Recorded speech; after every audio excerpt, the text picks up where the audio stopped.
Hey hello, আমি কথা চলে এসেছি তোমাদের সাথে একটা নিউ ব্লগ নিয়ে। সবার আগে বলে দিই, আমার ইউটিউব অ্যান্ড ফেসবুক চ্যানেলে সবাইকে ওয়েলকাম। আমরা চলে গেছিলাম সকাল সকাল শান্তিনিকেতন। ঘর থেকে বেরিয়েছিলাম ওই 9টা নাগাদ। এটা কিন্তু একদমই হঠাৎ প্ল্যান ছিল, কারণ আমি ভাবতেই পারিনি যে আমরা যাব বাইকে করে এতটা, কজ আমি পড়ে যাওয়ার পর এতটা ট্রাভেল করতে পারি না। তো যাই হোক, ফার্স্ট আমরা গিয়ে পৌঁছালাম শক্তিগড়। সেখানে আমরা টুকটাক কিছু খেলাম, যেটা আমার খুব ফেভারিট, খাস্তা কচুরি, বা এটাকে পুর দেওয়া কচুরির মতন কিছু একটা বলে। দেন আমরা ওদের জন্য নিলাম শনপাপড়ি, মিহিদানা আর রাজভোগ বা কিছু একটা নিয়েছিলাম, আমার এক্স্যাক্ট মনে পড়ছে না। তারপর আমরা আরও 2 ঘন্টা ট্রাভেল করে ওই 2টো-2:30টা নাগাদ পৌঁছে গেলাম ওদের বাড়িতে, মানে সৌগত দাদাদের বাড়ি, অর্কর ফ্রেন্ডের বাড়ি। তো এটা ছিল ওর ফ্রেন্ডের দাদার ছেলে, যাকে দিয়ে সারা দিনটাই আমার কেটে যাচ্ছিল।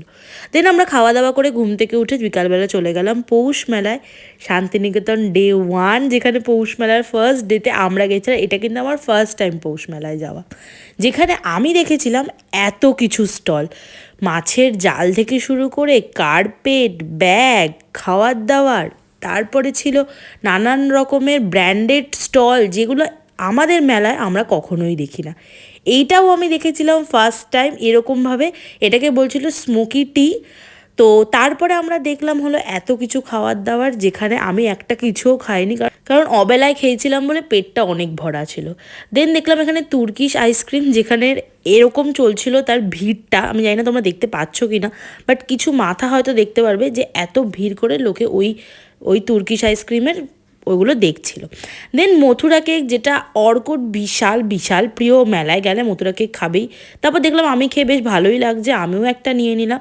দেন এখানে দেখলাম যে এরকম অনেক কিছু হ্যান্ডমেড জিনিসপত্র বিক্রি হচ্ছে।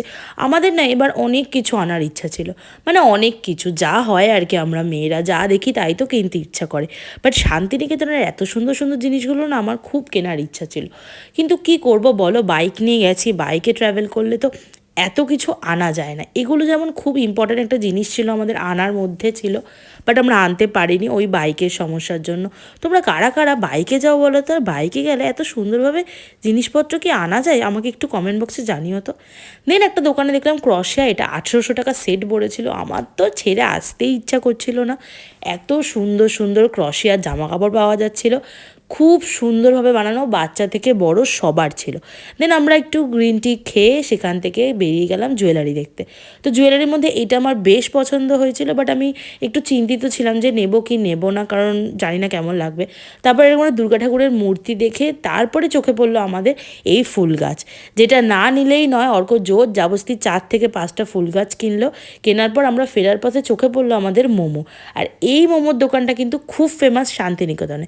আমরা ওখান থেকে মোমো খেলাম, steam momo, pan fried momo. আমি না বাইরে গেলে খুব একটা মোমো পছন্দ করি না বলাটা ভুল, তবে প্যান ফ্রাইডটা আমি বেশি পছন্দ করি। তবে এই স্টিমটাও কিন্তু খুব ভালো ছিল। চলো বাই, সাবস্ক্রাইব করতে ভুলো।